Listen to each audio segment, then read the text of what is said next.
మల్లయ్య యాదవ్ గారితో మాట్లాడదాం. సో మల్లయ్య గారు, కాంగ్రెస్ కు ఈ గ్రామ పంచాయతీ ఎన్నికలు అయితే బూస్ట్ ఇచ్చాయి. So at the same time BRS కూడా తన ఓటు బ్యాంకును కాపాడుకోగలిగింది. మీ ప్రభుత్వ హయాంలో మీరు చేసినటువంటి పథకాలు కావచ్చు, వాళ్ళకి చూసి ప్రజలకి ఇచ్చినటువంటి హామీలు కావచ్చు, మీరు నెరవేర్చినటువంటివి కావచ్చు, ఇవన్నీ కూడా కొంత వర్కౌట్ అయ్యాయి. ఇంకా బీఆర్ఎస్ని ప్రజలు నమ్ముతున్నారు, కోరుకుంటున్నారు అనేది ఒకటి ఇక్కడ తేట తెల్లమవుతోంది. సో మీరు ఎలా విశ్లేషించుకుంటున్నారు ఈ ఫలితాలు? మాకంటే అదనంగా కాంగ్రెస్ కు వచ్చినాయి, అది ఎవరు కూడా కాదనలేని వాస్తవం. కానీ ఆ అదనంగా వచ్చింది ఇప్పుడు మామూలుగా ముఖ్యమంత్రి గారు ఏదైతే రెబల్స్ కూడా మా వాళ్ళు అని అంటున్నారో, ఆ రెబల్స్ వాళ్ళు ఎట్లవుతారండి? కాంగ్రెస్ కి వ్యతిరేకంగానే వాళ్ళు రెబల్ గా పోటీ చేసిరు. వాళ్ళకి ఎవరు సపోర్ట్ చేస్తే గెలిచిరు? కాంగ్రెస్ వ్యతిరేకులు. కాంగ్రెస్ కి అనుకూలంగా ఉన్న వాళ్ళు కాంగ్రెస్ కి ఓటేసుకుంటారు. కాంగ్రెస్ కి వ్యతిరేకంలో ఉన్నోళ్ళు ఎవరు ఉంటారు? ప్రతిపక్షాలు ఉంటాయి. ప్రతిపక్షాలు కలిసి రెబల్ని గెలిపించినాయి.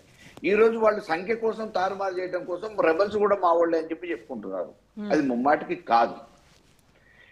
మొదటి నుంచి కూడా అధికారం ఉంది కాబట్టి అధికారాన్ని ఉపయోగించి అభ్యర్థులనే మార్చడానికి, వాళ్ళని దొంగ తీసుకోవడానికి అనేక రకమైన ప్రలోభాలకు గురి చేసిరు. అది అయిపోయింది.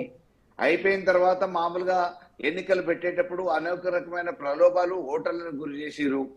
ఇల్లు ఇస్తామనో, వాకిలు ఇస్తామనో, అది ఆగిపోతుందనో, ఇది ఆగిపోతుందనో, మీకు వచ్చే పథకాలు ఆగిపోతాయని చెప్పేసి 40-50 ఓట్లతో గెలిచే ఏ సర్పంచ్ పదవి అయితే ఉందో ఆ సర్పంచ్ పదవికి 40-50 ఓట్లు అధికార పార్టీ వాళ్ళు అధికారాన్ని అడ్డం పెట్టుకొని భయభ్రాంతలో గురి చేసి సామాన్యుల ఓట్లు వేయించుకున్న పరిస్థితి ఉంది. కాబట్టి సంఖ్య ఆటోమేటిక్ గా పైకి అవపడుతుంది, మాకంటే అదనంగానే అవపడుతుంది. కానీ ఓట్ల షేరింగ్ కాడికి వచ్చేటప్పటికి వాళ్ళ షేరింగ్ కి మా షేరింగ్ కి ఎంత తేడా ఉంది అని అంటే వ్యత్యాసం పెద్దగా లేదు, ఓట్ షేరింగ్.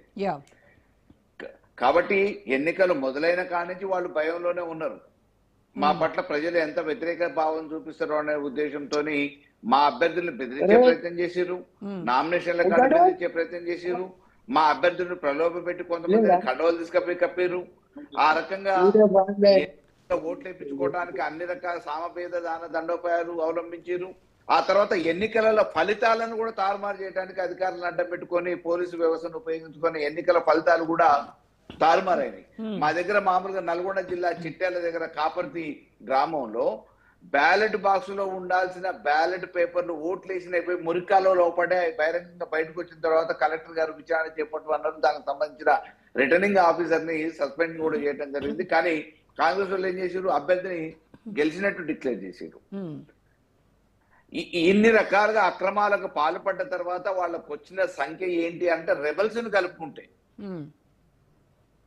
రెబల్స్ కలుపుకోవడం అనేది అది డైజెస్ట్ అవ్వట్లేదు. రెబల్స్ కలుపుకోవడం పేరులో రెబల్స్, మళ్ళీ వాళ్ళు కాంగ్రెస్ పార్టీకి రెబల్స్ అంటే మీకు ఎట్లా? రెబల్స్ అనేటోళ్ళు మీకు వ్యతిరేకమేనా?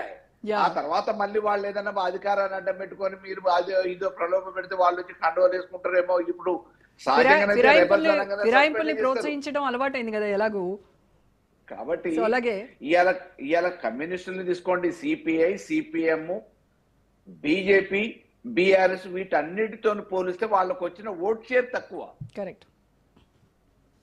మీకు ఎంతసేపు సీట్ల సంఖ్య చెప్తా ఉన్నారు. సీట్ల సంఖ్య 50, 60, 20, 10 వాటితో గెలవటం అనేది పెద్ద విషయం కాదు గ్రామ పంచాయతీలలో. ఎందుకంటే అధికారం ఉన్న వాళ్ళ వైపు మినిమం 50-60 ఓట్లని ప్రభావితం చేయగలుగుతారు అధికారాన్ని అడ్డపెట్టి, కానీ గ్రామాలలో ఉన్న అనేక సంక్షేమ పథకాలను అడ్డపెట్టి. కానీ ఈ రోజు వాళ్ళు కప్పిపుచ్చుకునే ప్రయత్నం చేస్తున్నారు. మీరు ఇంతకు ముందు మామూలుగా దీంతో పాటు కొనసాగింపుగా ఎంపీటీసీ ఎన్నికలు, జెడ్పీటీసీ ఎన్నికలు పెడతారేమో, పెట్టడానికి సిద్ధమవుతున్నారేమో అని చెప్పేసి అని అన్నారు. బట్ లేటెస్ట్ గా ఇప్పుడు నేను చూసిన ఇన్ఫర్మేషన్ ప్రకారం ఇంతకుముందు రేవంత్ రెడ్డి గారు స్వతహాగా అంటున్నారు, మేము దాని గురించి ఆలోచిస్తాం, రేపు కేబినెట్ సమావేశము భవిష్యత్తులో పెట్టి ప్రతిపక్షాల వాళ్ళ సలహాలు సూచనలు తీసుకొని ఈ ఎన్నికలకు వెళ్ళాలా వద్దా, 42% ఇంప్లిమెంట్ చేయటం ఎట్లా అనేది బలహీన వర్గాలకు ఇచ్చిన మాట ప్రకారం 42% ఏమన్నా ఇంప్లిమెంట్ చేయడానికి సాధ్యాసాధ్యాల గురించి ఆలోచించి ఎన్నికలు నిర్వహించడానికి నిర్ణయం తీసుకుంటాం. గ్రామ పంచాయతీ ఎన్నికలకు ముందు కూడా అదే మాట చెప్పారు మల్లయ్య యాదవ్ గారు, మీరు విన్నారు కదా. ఖచ్చితంగా 42% రిజర్వేషన్ల గురించి ఒక కొలిక్ వచ్చిన తర్వాతే వెళ్తామన్నారు. స్థానిక సంస్థలలో మీకు అబ్సల్యూట్ మెజారిటీ వచ్చింది అని అనుకుంటే, ప్రజలు ఏకపక్షంగా కాంగ్రెస్ కి అనుకూలంగా ఉన్నారు అని అనుకుంటే, మీకు ఈ సార్వత్రిక ఎన్నికలు కూడా నిర్వహించడానికి ఎందుకు భయపడుతున్నారు? మళ్ళీ ప్రతిపక్షాల మీదనో 42% అని చెప్పి అడ్డం తీసుకురావటమో, మళ్ళీ మేము క్యాబినెట్ లో తర్వాత డిస్కస్ చేస్తామనటమో, ప్రతిపక్షాలలో సలహాలు సూచనలు తీసుకుంటామని చెప్పనటమో, ఇది కోర్టు ముట్టికాయలేసింది కాబట్టి ఈ రోజు గ్రామ పంచాయతీ ఎన్నికలు పెట్టిరు తప్పనిసరి పరిస్థితులలో.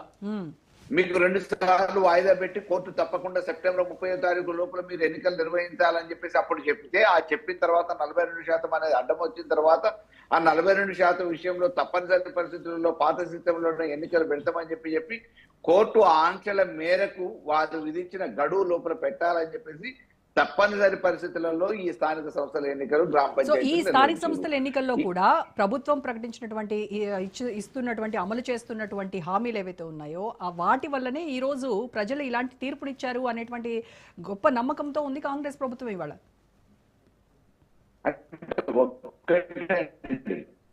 వాళ్ళు ప్రజలకి ఏమి హామీలు నెరవేర్చిర్రో లేదో అనేది వాళ్ళకు కూడా తెలుసు అంతరాత్మకి. నేను ఒకటే అడుగుతున్నా, మోహన్ అన్న కూడా ఉన్నాడు, ఎందుకంటే మామూలుగా పేదరికం నుంచే బలహీన వర్గాల నుంచి వచ్చిన ప్రతినిధి. ఈ రోజు వృద్ధాప్యంలో ఉన్న వాళ్ళకి, శరీరం సహకరించిన వాళ్ళకి, దేవుని మీద భారం వేసి ప్రయాణం కొనసాగిస్తున్న వాళ్ళకి 2,000 రూపాయలు ఇప్పుడు తీసుకుంటే వచ్చే నెల నుంచి మా ప్రభుత్వం రాగానే 4,000 మాకు ఓట్లు వేయండి అని చెప్పిన రేవంత్ రెడ్డి ప్రభుత్వం, కాంగ్రెస్ పార్టీ ఇవాళ 2 సంవత్సరాలైనా కనీసం వృద్ధుల గురించి ఆలోచించట్లేదండి. అదే 2,000 కొనసాగుతున్నాయి, 4,000 ఎప్పుడు వస్తాయని చెప్పేసి ఎదురు చూస్తున్నారు. వాళ్ళ గురించి ఆలోచించని మానవత్వం లేని ఈ ప్రభుత్వం. మరి అయినా కూడా 66% విజయం సాధించారు కదా వాళ్ళు, అంటే ప్రజలంతా వాళ్ళ వైపు ఉన్నట్టే. డెఫినెట్ గా. ఎందుకు అనంటే స్థానిక సంస్థల ఎన్నికలలో ఈ శాతం ఏదైతే చెప్పుకుంటున్నారో అంత శాతం లేదు. యాక్చువల్ గా 51% వాళ్ళకు వచ్చింది. 51% సాధించడానికి ప్రభుత్వంలో అధికారంలో ఉన్న వీళ్ళకి కాదని చెప్పేసి ఇప్పుడు ఇచ్చిన ప్రభుత్వమే మారదు కదా. ఇక్కడ ఉన్న స్థానిక నాయకత్వంతో మేము ఎందుకు కంటు కావాలి, ఇబ్బంది ఎందుకు పడాలి, పోలీస్ స్టేషన్ అని అదని ఇదని వచ్చే సంక్షేమ పథకాలు ఆపటం, ఈ ఇబ్బందులన్నీ ఎందుకు. రేపు ప్రభుత్వ మార్పిడి కోసం జరగబోయే ఎన్నికలలో మేమేంటి అనేది చూపిస్తామనే ఒక భావనతో ప్రజలు ఉన్నారు. ఈ ఎన్నికలలో ఈ ఓట్లతోనైతే ప్రభుత్వాలు మారవు కదా అనేది ఒక భావన. రెండోది, ఈ స్థానిక సంస్థలలో స్థానికంగా అక్కడ ఉన్న వ్యక్తి కేంద్రంగా కూడా కొంత ప్రచారం జరుగుతుంది, ఎన్నికలు నిర్వహిస్తారు.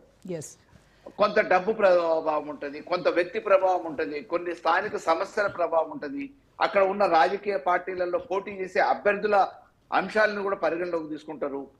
వాళ్ళ గుణగణాలను పరిగణలోకి తీసుకొని కొంతమంది ఓకే ఆయన కంటే ఈయన బెటర్ కదా అని చెప్పేసి, ప్రభుత్వం ఉన్నా ప్రభుత్వం లేకపోయినా అక్కడ పోటీ చేసే అభ్యర్థుల గుణగణాలను పరిశీలనలోకి తీసుకున్న తర్వాత ఓట్లలో ఆ ప్రభావం ఉంటుంది. కాబట్టి దీన్ని ఒక్క పరంగా ఈ రోజు కాంగ్రెస్ అధికారంలో ఉండి ఆ శాతానికి పడిపోయింది అంటేనే ప్రజలలో వాళ్ళ ప్రాబల్యం తగ్గింది అనేది నిక్కచ్చిగా చెప్పొచ్చు.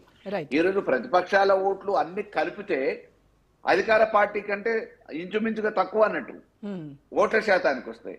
మీకు గెలిచిన పర్సెంటేజ్ తీసుకుంటున్నారు, 10 ఓట్లు 20 ఓట్లు 30 ఓట్లతో గెలిచిన గ్రామ పంచాయతీల పర్సెంటేజ్ ప్రధానం కాదు. ఇక్కడ ఎన్ని ఓట్లు మేము రాబట్టగలిగినాం, ఎన్ని ఓట్లు అధికార పార్టీకి వచ్చినాయి అన్నది ప్రధానం. ఓట్ల పరంగా వస్తే ఆల్మోస్ట్ ఈక్వల్లీ షేరింగ్ ఈక్వల్లీ జరిగింది. సో ప్రభుత్వం మీద ఈ రోజు ప్రజలకి సరైన సదాభిప్రాయం లేదు అనేది ఈ గ్రామ పంచాయతీ ఎన్నికలలో తెలంగాణ యావత్ ప్రజానీకం నిరూపించింది. రైట్ అండి. శ్రీనివాస్ గారు మాట్లాడతాం. శ్రీనివాస్ గారు, బీజేపీ సపోర్ట్ చేసినటువంటి అభ్యర్థులు దాదాపుగా 700 పైన స్థానం